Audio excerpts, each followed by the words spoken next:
Hello friends, welcome back to study मानिया।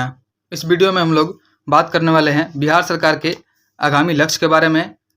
इसके बाद हम लोग बात करेंगे बिहार सरकार द्वारा जारी ऐप और पोर्टल के बारे में। और फिर उसके बाद तीसरा टॉपिक होगा विभिन्न रिपोर्ट या सूचकांक में बिहार क्या स्थान रखता है।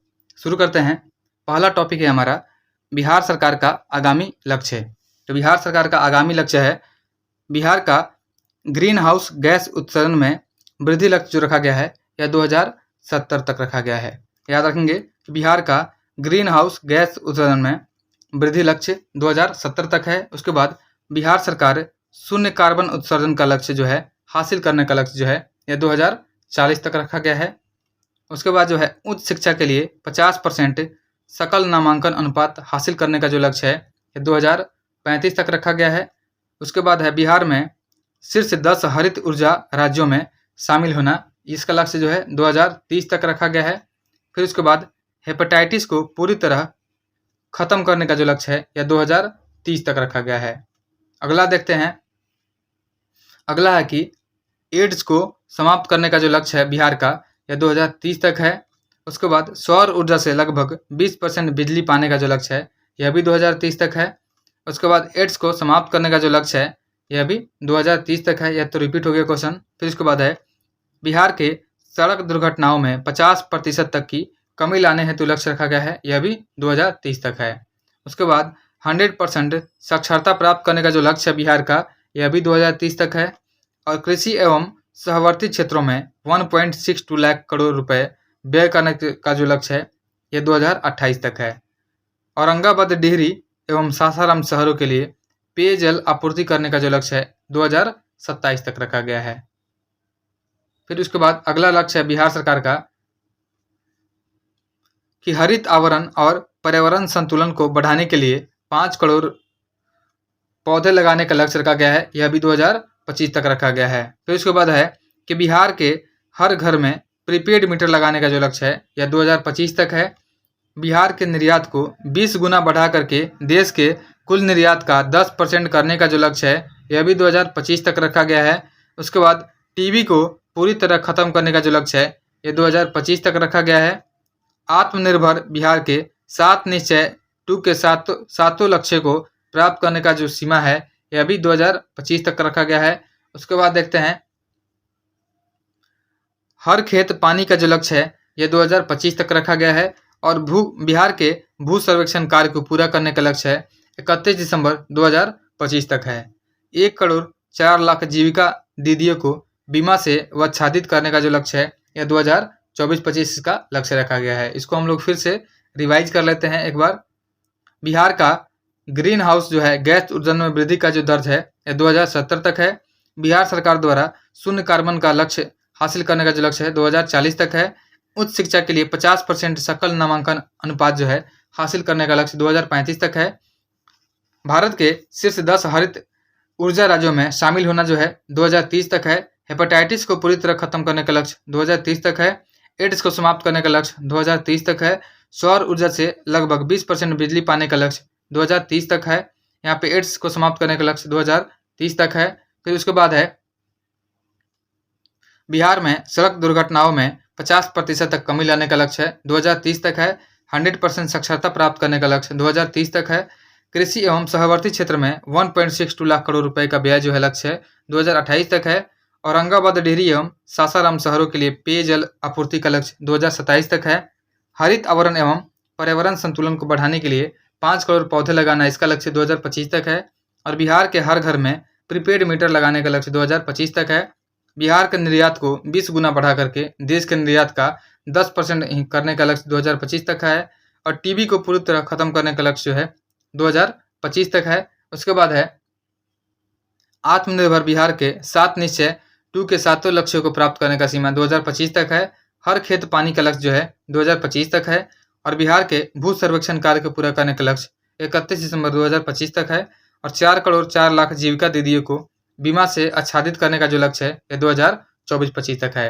अगला टॉपिक है हम लोग का बिहार सरकार द्वारा जारी ऐप या पोर्टल। तो बिहार सरकार के द्वारा जारी किया गया है समर्थन पोर्टल। तो जो समर्थन पोर्टल है इसको जारी किया गया है शिक्षा विभाग के द्वारा, बिहार सरकार के शिक्षा विभाग के द्वारा समर्थन पोर्टल को जारी किया गया है और इसका उद्देश्य है विश्वविद्यालय से जुड़ी सभी जानकारी, नामांकन, परीक्षा परिणाम सभी मिलेगी।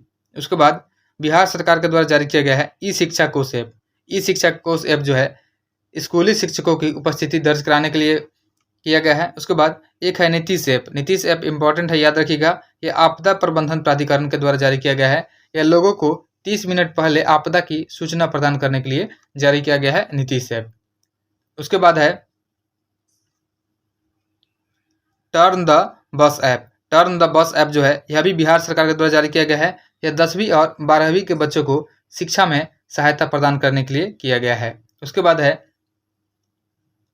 अगला पोर्टल जारी किया गया है पुलिस वाणी पोर्टल। तो पुलिस वाणी पोर्टल जो है यह बिहार पुलिस के द्वारा जारी किया गया है। यह दिन भर के अद्यतन जानकारी के लिए पुलिस वाणी पोर्टल है। उसके बाद परिमार्जन प्लस पोर्टल जो है, परिमार्जन प्लस पोर्टल राजस्व एवं भूमि सुधार विभाग के द्वारा जारी किया गया है। यह भूमि दस्तावेजों में सुधार के लिए जारी किया गया है। उसके बाद ई शिक्षा कोष। ई शिक्षा कोष जो है यह शिक्षा विभाग के द्वारा जारी किया गया है।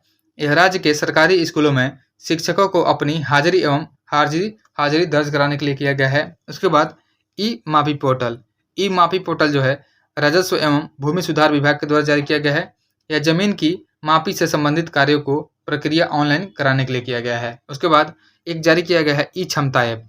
ई क्षमता ऐप जो है यह स्वास्थ्य विभाग के द्वारा जारी किया गया है। इसका उद्देश्य है राज्य के नर्सिंग विद्यालयों में मुफ्त पाठ्य सामग्री उपलब्ध कराया जाए। उसके बाद है ई साक्ष्य ऐप। ई साक्ष्य ऐप जो है यह बिहार पुलिस के द्वारा जारी किया गया है। पुलिस विभाग में लंबित एवं मौजूद कांडों के अनुसंधान में तेजी लाने के लिए जारी किया गया है ई साक्ष्य ऐप। उसके बाद है ई शिक्षा कोष पोर्टल। ई शिक्षा कोष पोर्टल जो है यह शिक्षा विभाग के द्वारा जारी किया गया है। अपनी योजनाओं का लाभ उठाने के लिए उपलब्ध जानकारी देने के लिए ई शिक्षा कोष पोर्टल का शुभारंभ किया गया है। अगला है मौसम विहार। मौसम विहार ऐप लॉन्च किया गया है। योजना एवं विकास मंत्रालय के द्वारा मौसम विहार ऐप को जारी किया गया है। लोग इसके माध्यम से 24 घंटे मौसम संबंधी सूचना प्राप्त कर सकेंगे। उसके बाद है BSAB mobile app. BSAB mobile app जो है बिहार विद्यालय परीक्षा समिति के द्वारा जारी किया गया है। इस ऐप पर स्टूडेंट को पढ़ाई एवं परीक्षा से संबंधित सभी जानकारी मिलेगी। उसके बाद BFIQR ऐप जो है जल संसाधन विभाग के द्वारा जारी किया गया है।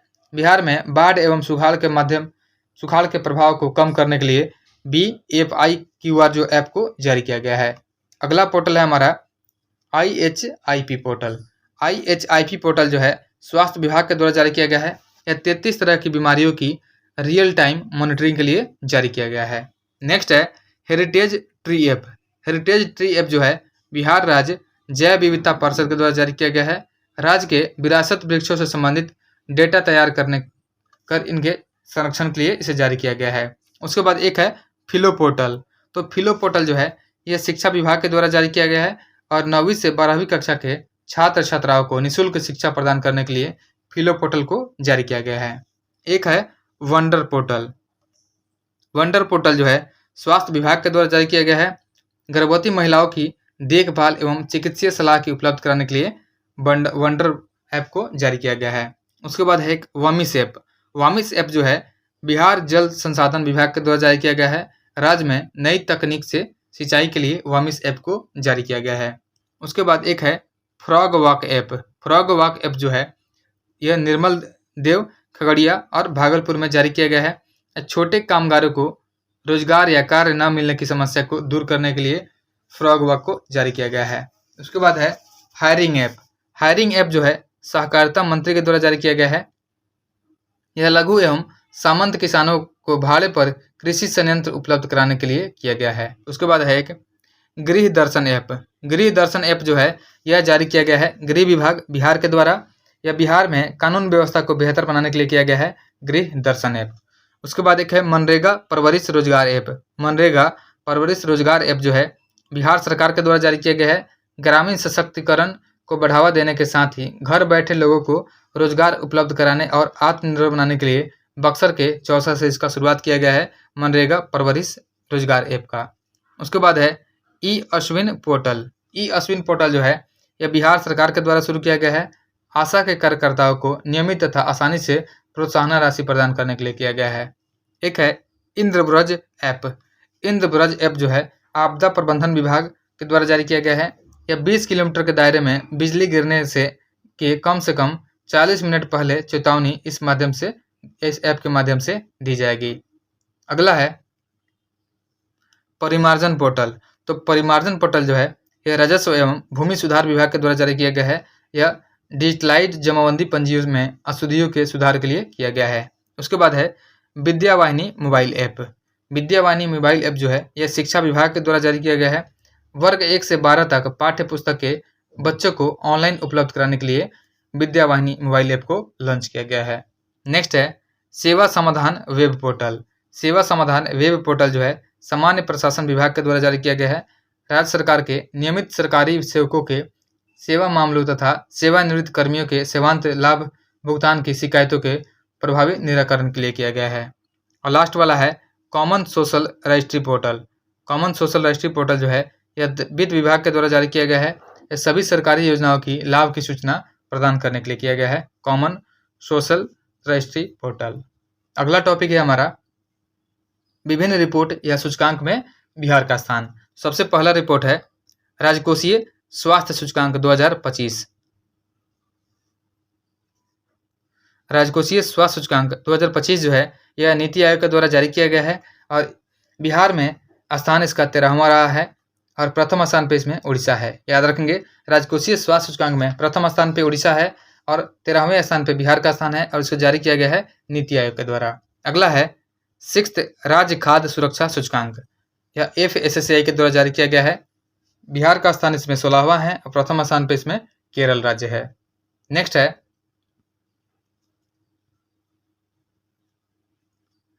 अगला है SDG भारत सूचकांक 2023-24। तो SDG सूचकांक भारत वाला इसमें नीति आयोग के द्वारा जारी किया गया है और बिहार का स्थान यह सबसे पीछे है। उसके बाद टॉप पे इसमें केरल और उत्तराखंड है। अगला है तीसरा निर्यात तैयारी सूचकांक। तीसरा निर्यात तैयारी सूचकांक यह भी नीति आयोग के द्वारा जारी किया गया है। बिहार का स्थान 22वां है और प्रथम स्थान पे इसमें तमिलनाडु है। नेक्स्ट है चौथा राज्य स्वास्थ्य सूचकांक 2021। यह भी नीति आयोग के द्वारा जारी किया गया है और 18वां स्थान है बिहार का। प्रथम स्थान पे इसमें केरल है, दूसरे पे तमिलनाडु है। नेक्स्ट है 7वां पब्लिक अफेयर्स इंडेक्स 2022। यह पब्लिक अफेयर्स सेंटर बेंगलुरु के द्वारा जारी किया गया है। बिहार का स्थान इसमें 15वां है और टॉप पे इसमें बड़े राज्यों में हरियाणा है। अगला है राष्ट्रीय बहुआयामी गरीबी सूचकांक। तो राष्ट्रीय बहुआयामी गरीबी सूचकांक जारी किया गया है नीति आयोग के द्वारा। बिहार का स्थान 36वां है, सबसे गरीब है और सबसे कम गरीब राज्य हो जाएगा यह हो जाएगा केरल हो जाएगा। उसके बाद है स्वच्छता सर्वेक्षण 2023। स्वच्छता सर्वेक्षण 2023 में आवास एवं शहरी मंत्रालय के द्वारा जारी किया गया है और इसमें बिहार का स्थान 15वां है और टॉप पे इसमें इंदौर व सूरत है संयुक्त रूप से। नेक्स्ट है आकांक्षी जिला डेल्टा रैंकिंग 2023। आकांक्षी जिला डेटा रैंकिंग 2023 में यह नीति आयोग के द्वारा जारी किया गया है और इसमें दूसरा स्थान जो है गया का है, तीसरा स्थान जमुई का है और पहला स्थान जो है पूर्वी सिंहभूम का है। नेक्स्ट है उसके बाद है एक्सपोर्ट इंडेक्स। एक्सपोर्ट इंडेक्स जो है नीति आयोग के द्वारा जारी किया गया है। बिहार का स्थान इसमें 22वां है और प्रथम स्थान पे इसमें तमिलनाडु है। अगला है जल जीवन सर्वेक्षण। जल जीवन सर्वेक्षण रिपोर्ट 2023 आया है। इसमें पेयजल एवं स्वच्छता विभाग के द्वारा इसे जारी किया गया है और बिहार का स्थान जो है इसमें दूसरे स्थान पर बिहार का शेखपुरा है, तीसरे पे सुपौल है और टॉप पे जो है इसमें समस्तीपुर है। नेक्स्ट है India justice report 2022। India justice report 2022 यह टाटा ट्रस्ट के द्वारा जारी किया गया है। इसमें 16वें स्थान पर बिहार है और प्रथम स्थान पे कर्नाटक है। अगला है ease of living index 2022। Ease of living index 2022 में यह आवास एवं शहरी मंत्रालय के द्वारा जारी किया गया है और इसमें पटना का स्थान जो है 33वां है। उसके बाद बड़े या छोटे राज्यों में बेंगलुरु टॉप पे है और छोटे राज्यों में शिमला टॉप पे है। नेक्स्ट है राज्य ऊर्जा एवं जलवायु सूचकांक 2022। यह नीति आयोग के द्वारा जारी किया गया है। बिहार का स्थान इसमें 15वां है और बड़े राज्यों में गुजरात टॉप पे है और छोटे राज्यों में गोवा टॉप पे है। अगला है सामाजिक प्रगति सूचकांक 2022। यह जारी किया गया है पीएम की आर्थिक सलाहकार परिषद के द्वारा। इसमें 35वां स्थान बिहार का है, नीचे से दूसरा और पुदुचेरी इसमें टॉप पर है। नेक्स्ट है डेल्टा रैंकिंग जनवरी 2023 के लिए जारी किया गया है। यह नीति आयोग के द्वारा जारी किया गया है और पहले स्थान पे खगड़िया है बिहार का, उसके बाद चौथा है शेखपुरा, उसके बाद खगड़िया जो बिहार का है यह टॉप पर हो जाएगा। नेक्स्ट है 4th राज्य खाद्य सूचकांक 2021-22। यह सूचकांक जो है FSSAI के द्वारा जारी किया गया है। इसमें बिहार का स्थान 16वां है और बड़े राज्यों में तमिलनाडु टॉप पे है और छोटे राज्यों में गोवा टॉप पे है। नेक्स्ट है अगला है पहला NFSA के लिए राज्य रैंकिंग। यह खाद्य सामाजिक वितरण मंत्रालय के द्वारा जारी किया गया है। बिहार का स्थान 7वां है और टॉप पे इसमें उड़ीसा है NFSA राज्य रैंकिंग में। उसके बाद दूसरा निर्यात तत्परता सूचकांक 2021 जारी किया गया है नीति आयोग के द्वारा। बिहार का स्थान इसमें 22वां है और प्रथम स्थान पे गुजरात हो जाएगा। उसके बाद है सुशासन सूचकांक 2020-21। सुशासन सूचकांक 2020-21 में यह केंद्रीय कार्मिक मंत्रालय के द्वारा जारी किया गया है। इसमें ग्रुप बी में 6वां स्थान है बिहार का और मध्य प्रदेश इसमें टॉप पे है। उसके बाद है लॉजिस्टिक प्रदर्शन सूचकांक 2021 वाणिज्य एवं उद्योग मंत्रालय के द्वारा जारी किया गया है। 19वें स्थान पर इसमें बिहार है और टॉप पे जो हो जाएगा इसमें गुजरात हो जाएगा। अगला है तीसरा भारत नवाचार सूचकांक 2021। तीसरा भारत नवाचार सूचकांक 2021 जो है यह जारी किया गया है नीति आयोग के द्वारा। इसमें बिहार जो है 15वें स्थान पर है और टॉप पे इसमें कर्नाटक स्टेट है। उसके बाद है एनीमिया मुक्त भारत सूचकांक 2021। एनीमिया मुक्त भारत सूचकांक 2021 नीति आयोग के द्वारा जारी किया गया है। बिहार का स्थान 22वां है और टॉप पर इसमें मध्य प्रदेश हो जाएगा। उसके बाद है चौथा राज्य सूचकांक 2021 जो है यह नीति आयोग के द्वारा जारी किया गया है। 18वें राज्य है बिहार हो जाएगा और प्रथम पे केरल हो जाएगा। अगला है SDG शहरी सूचकांक 2021 नीति आयोग के द्वारा जारी किया गया है। पटना का स्थान इसमें 22वां है और शिमला जो है यह टॉप पे है। इसके बाद स्मार्ट पुलिसिंग सूचकांक 2021 इंडियन पुलिस फाउंडेशन के द्वारा जारी किया गया है स्मार्ट पुलिसिंग सूचकांक। इसमें 29वां जो है सबसे अंतिम स्थान मिला है बिहार को और आंध्र प्रदेश को प्रथम स्थान मिला है। नेक्स्ट है सतत विकास लक्ष्य SDG सूचकांक 2021-22। यह तीसरा संस्करण है SDG का। यह भी नीति आयोग के द्वारा जारी किया गया है और इसमें सबसे अंतिम स्थान पर बिहार है और इसमें टॉप पे हो जाएगा केरल हो जाएगा।